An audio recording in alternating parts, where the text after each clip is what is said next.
Aquí estamos, como cada semana, acomodando el apero, imaginariamente, ¿no?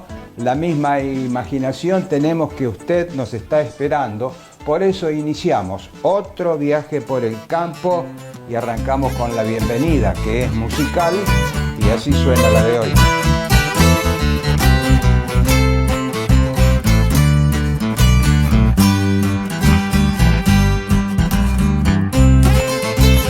Además metidos ya en el otoño 2025, por lo que acompañamos la bienvenida musical con estas imágenes representativas de esta estación, que con su avance en el tiempo irá tiñendo de tonos sepias los paisajes que nos rodean.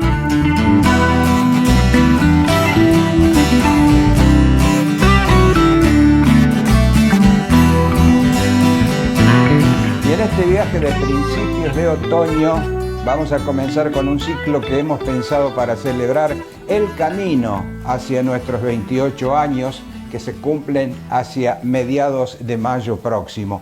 Y lo haremos en la parte final de este recorrido. Como temas centrales tenemos material producido por la sección Comunicaciones del INTA Marcos Juárez y vamos a comenzar ya con malezas resistentes. Interesante tema si lo hay. El ingeniero agrónomo Pablo Belluccini, en diálogo con Andrés del Pino, comienza enumerando las principales consultas que tuvieron sobre el tema. Las consultas en esta etapa del año son muchas y variadas, dependiendo, digamos, el destino a donde van los lotes. Una característica común que estamos viendo en la mayoría de los lotes de cosecha, sobre todo de maíz que están saliendo, es que salen muy emalezados. Estamos viendo que es una característica común en varios lotes de salir con mucha cantidad de malezas. Eso nos hace pensar en qué vamos a hacer para pagar esa cantidad de malezas que tenemos dando vuelta en los lotes. ¿Es posible pensar en controlar estas malezas perennes de primavera, verano, en esta parte del año? Claro, las malezas presentes en los lotes que están saliendo de cosecha, estamos viendo tanto el remanente de primavera-verano presente, que está terminando su ciclo, y estamos viendo también que se activó todo lo que es complejo de malezas de otoño-invierno, que de a poco ya también va empezando su ciclo. Dentro del remanente de primavera-verano tenemos muchas malezas perennes, como bien dijiste, y dentro de estas malezas perennes tenemos sorgo de Alepo, mucho, y presencia de comelina también, comelina erecta, que son malezas muy difíciles de controlar con herbicidas residuales. Frente a la pregunta de si es una buena etapa para poder controlar malezas perennes, nosotros decimos que sí, que esta es una buena etapa para poder hacer un buen control de estas malezas perennes con herbicidas, para que se vean afectadas las reservas de estas malezas, que son normalmente raíces o rizomas, y de esta manera lograr llegar al otoño-invierno con las reservas afectadas para que en la primavera puedan rebrotar con menos fuerzas o directamente no rebroten. De acuerdo a estas consultas, justamente, ¿cuáles fueron las que fundamentalmente se fueron dando como para tener una respuesta? Muchas de las consultas que nos hacen los técnicos y los productores es espero las heladas para poder controlar malezas, y bueno, les decimos que no, que depende primero el destino a donde van los lotes, porque muchos de ellos nos plantean hacer cultivos de verdeos ahora, pronto en el mes de marzo, o alfalfa también, que es necesario cortado del ciclo a todo el complejo de maleza que tenemos dando vuelta en los lotes, y de esta manera también nos da pie para decirles que el uso de herbicidas residuales para acompañar tanto a verdeos como a alfalfa es importante poder usarlos, pero no aplicarlos, digamos, ahora en esta etapa, porque no van a llegar directamente al suelo, van a quedar dando vuelta en todo el verde que hay en los lotes. Entonces, lo primero que sugerimos es apagar con herbicidas desecantes o con mezclas de herbicidas la cantidad de malezas que tenemos dando vuelta en el lote, y luego cuando aflojen estas malezas o se vayan secando, ahí recién pensar en el uso del herbicida residual para acompañar a la siembra de los verdeos, de la alfalfa o de la mezcla, digamos, de alfalfa con gramínea. Finalmente, tenemos todas las recomendaciones para esta época en la cual tenemos lo que se ve en este lote, un colchón de maleza realmente abundante. A la hora de sembrar el trigo, ¿qué es lo que tenemos que tener en cuenta con respecto a las malezas? A la hora de sembrar el trigo, está bueno también pensar en cortarle el ciclo a todo el remanente de malezas que tenemos dando vuelta en el lote, pero por ahí no apurarse, como decía anteriormente, con el tema de los residuales. O sea, el uso del residual para trigo, hacerlo más cerquita de la siembra del trigo, ¿no? Y mientras tanto, a la vez que voy controlando estas malezas verdes que hoy tengo en el lote, en un doble golpe o en una situación de doble golpe, en el segundo golpe, por ahí pensar en agregar algún herbicida residual que me permita llegar a la segunda quincena de mayo, primer quincena de junio, que es cuando se siembra el trigo acá en esta región.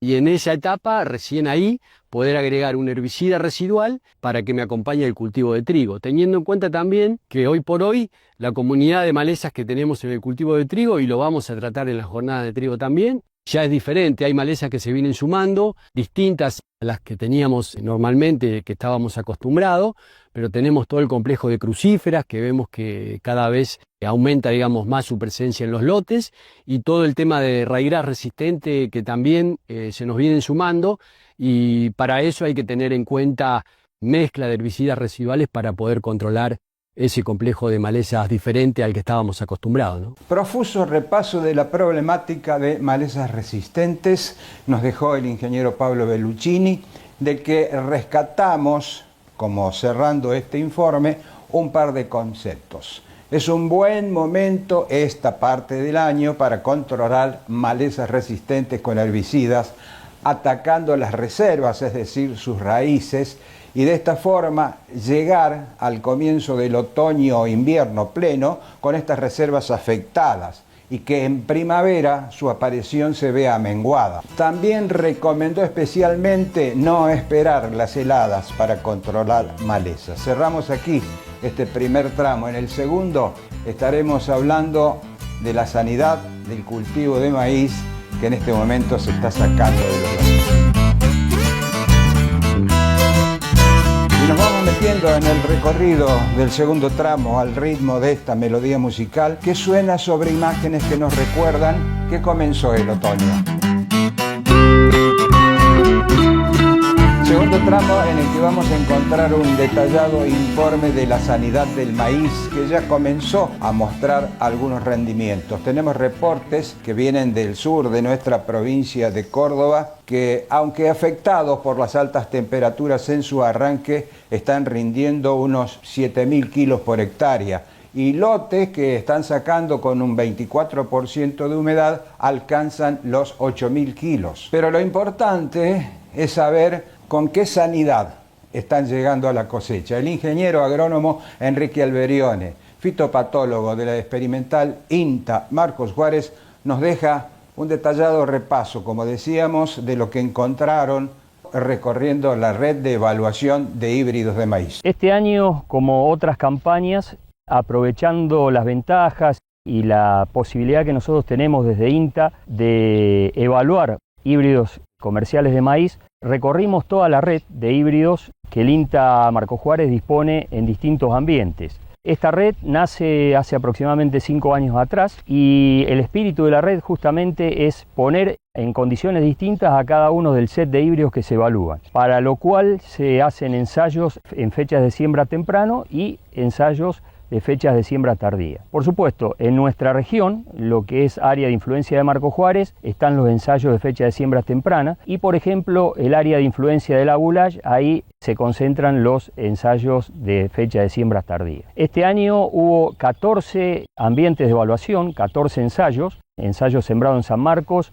Marcos Juárez, Montebuey, Camilo Aldao, Alejo Ledesma, todos en fecha de siembra temprana. Y de ahí hacia el sur, La Carlota, Adelia María, Sol de Mayo, Villa Huidobro, La Boulage, fechas de siembra tardía. Hubo 2 sitios, el caso de Marcos Juárez y La Boulage, donde también se condujeron ambas fechas de siembra, temprano y tardío. Verdaderamente una distribución de los ensayos que abarca distintos ambientes, inclusive distintas fechas de siembra, temprana y tardía.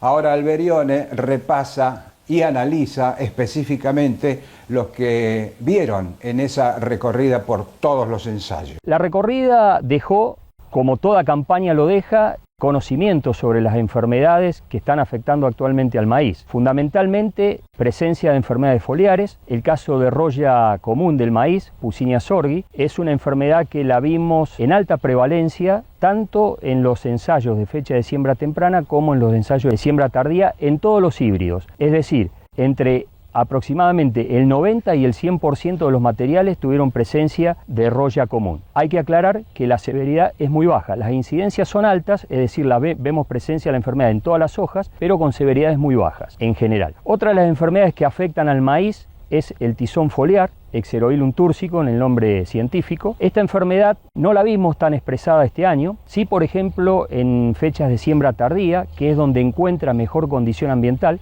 Por ejemplo, en Sol de Mayo, ahí vimos prevalencias o incidencia de la enfermedad en orden del 40%. En los ensayos de fecha de siembra temprana, vimos en 7 sitios, pero con niveles de incidencia por debajo del 40%, es decir, 10%, 5%, es decir, menor presencia de la enfermedad. También vimos otra de las enfermedades que afectan al cultivo de maíz, como es el estriado bacteriano. Esta ya no es una enfermedad de tipo fúngica, sino bacteriana. La vimos bastante expresada, por ejemplo, en un sitio como fue Alejo Ledesma, que coincidentemente con ese sitio también hicimos evaluación de un daño que se da en el maíz que se llama green snap, que es un corte neto de la parte superior de la planta, del tallo. Puede ser ese corte por debajo o por encima de la espiga. Ahí realmente el problema de green snap fue importante. Hay diferencias entre híbridos y está siempre acompañado este problema de green snap con vientos, es decir, la planta tiene un crecimiento muy rápido, las paredes celulares de las células no se engrosan suficientemente y se fragiliza la caña y con golpes de viento tiende a volcarse. Vimos por ejemplo también este problema en Benjamín Gould, que es el ensayo que condujo la agencia de Canals, y también en el ensayo de San Marcos. Ahí también vimos bastante vuelco y bastante quiebre. Este es otro de los daños que estamos viendo.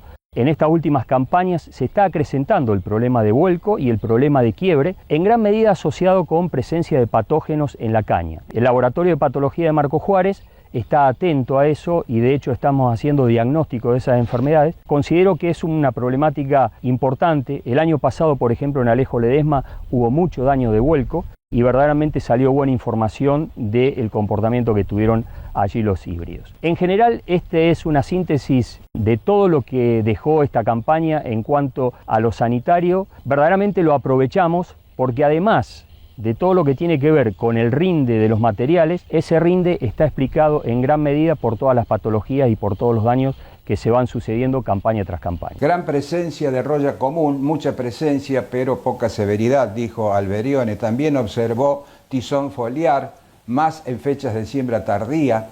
Y la pregunta del millón de esta campaña era sobre el complejo del achaparramiento, la chicharrita, que en la campaña pasada se llevó una importante cantidad de toneladas de los lotes. Por eso ahora, cerrando el informe, el ingeniero Alberione comenta precisamente lo que vieron en los ensayos sobre esta patología y hacia el final nos hace un comentario también sobre el mal de Río Cuarto. El complejo del achaparramiento, que fue problema el año pasado, verdaderamente en esta campaña lo encontramos de alguna manera ausente. Sí hay plantas sospechosas por enrojecimientos de hoja y amarillamientos, pero muy aisladas. Verdaderamente no podemos decir que se trató de presencia de la plaga. De hecho, andando en el interior de los híbridos, de los maíces, no vimos vuelo de la plaga, de Dálvulus maides, que es el agente vector. No obstante, hay reportes de trampas para esta plaga que hablan de que la población está, pero muy disminuida. Y es un dato interesante a tener en cuenta para esta campaña porque vamos a tener que considerar toda la cuestión ambiental, meteorológica. El año pasado, el 2024, tuvimos de alguna manera una ayuda de parte del ambiente, que fueron las heladas que se dieron en el mes de julio, que eso realmente deprimió la población de Dálvulus maides. Pero a su vez también el año anterior tuvimos un invierno muy benigno, en donde eso fue lo que facilitó el incremento poblacional. Así que tenemos que estar atentos a esto. La plaga está, pero en momentos disminuida poblacionalmente. Otra de las enfermedades que la red de INTA Marcos Juárez toma en cuenta es el mal de Río Cuarto. Para eso hay capacidades instaladas allá en Río Cuarto. Justamente la Agencia de Extensión de Río Cuarto se ocupa de esta problemática y actualmente se están haciendo recorridas para determinar la incidencia de la enfermedad. Mal de Río Cuarto, al igual que el achaparramiento, genera una malformación de la planta, una baja productividad de las espigas. Es una enfermedad a tener muy en cuenta y justamente en la zona endémica, ¿no es cierto?, que es toda la zona aledaña a Río Cuarto, toda esa zona que ahí es zona endémica. Y verdaderamente el monitoreo se hace campaña tras campaña, así que toda esa información también está disponible y seguramente va a ser motivo de publicación. Y hay que estar atentos a estas publicaciones porque contienen información muy importante para el productor y lo puede aprovechar para su manejo agronómico. Vamos a cerrar ahora este tramo con la primera parte de un informe sobre las barreras de protección, arbolados que están en el módulo de producción periurbana de la experimental INTA Marco Juárez, que coordina la ingeniera agrónoma Melissa de Fagot. Las estrategias que tenemos acá dentro del módulo productivo periurbano cumplen varias funciones. Dentro de un rediseño que se fue haciendo desde el 2010 en adelante, en el 2025 está cumpliendo con una ordenanza municipal, está implantadas barreras que van de norte a sur y de este a oeste. Esto va a cumplir también con el favorecimiento que tenga el impacto hacia la ciudad para disminuir la velocidad de los vientos, porque estamos hablando de lotes que son productivos. Estas especies, algunas fueron elegidas por cantidad y por qué era lo que había en el momento. Hay otras que fueron siendo reemplazadas para poder generar una biodiversidad y algún otro efecto que nos beneficie en este sistema ecosistémico que venimos realizando durante varios años, que son sistemas extensivos de cultivos estivales, invernales, también rotándose con pasturas y en algún momento con la presencia del animal. Entonces tienen una funcionalidad que podríamos decir que cumple con varios objetivos.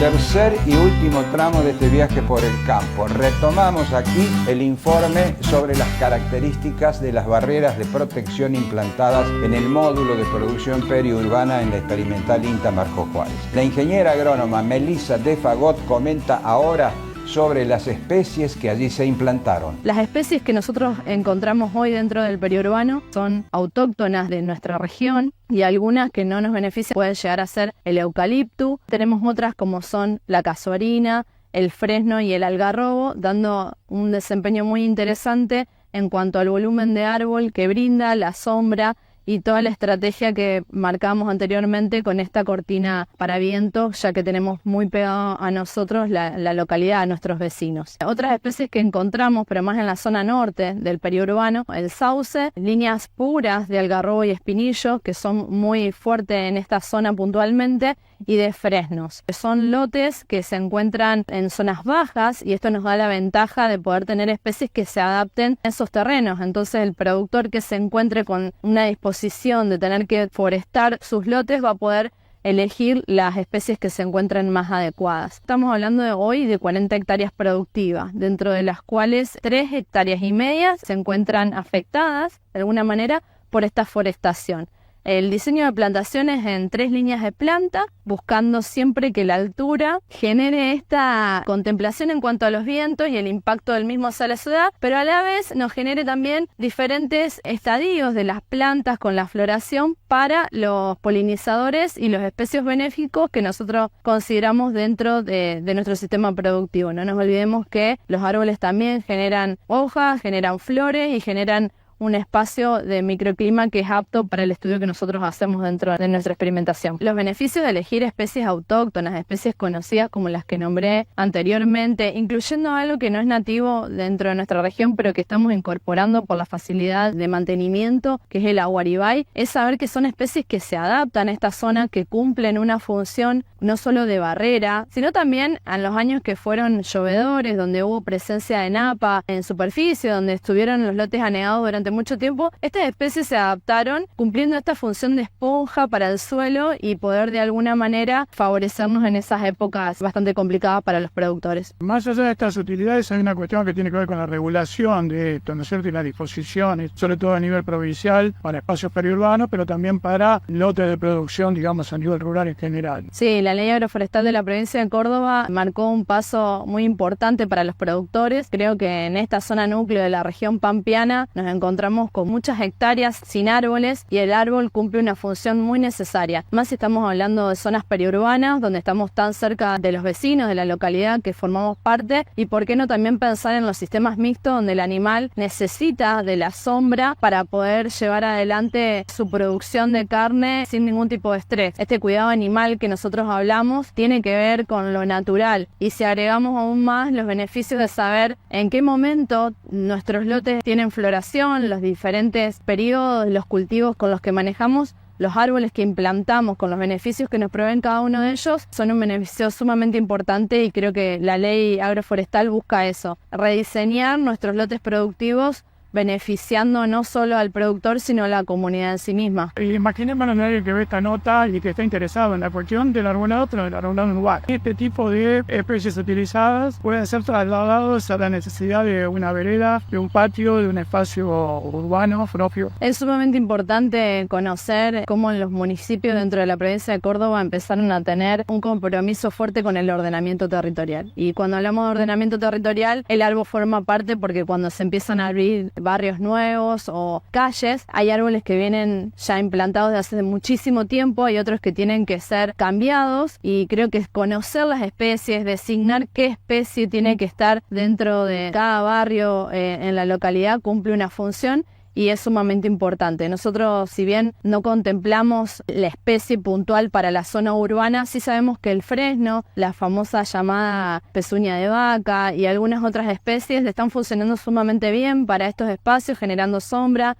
no interviniendo ni en el peatón ni en la cañería de algún vecino en su casa, y esto es sumamente importante. Por eso también contar con profesionales que sepan sobre qué especies se tienen que implantar, más un municipio comprometido con este ordenamiento territorial, es sumamente importante para hacer las cosas como corresponde, ¿no? Completo informe también sobre características, utilidad y beneficio para el medio ambiente que ofrece una barrera forestal en el módulo de producción periurbana de la Estación Experimental Agropecuaria INTA Marco Juárez. Y ahora, como lo anunciábamos al comienzo de este viaje, hoy iniciamos un ciclo que pretendemos compartir desde ahora hasta fines de mayo, con el propósito de festejar de alguna forma la llegada a los 28 años. 28 temporadas de esto que llamamos Por el Campo, que nació allá por mayo de 1997 en nuestro canal regional, televisora regional Unimar, y casi inmediatamente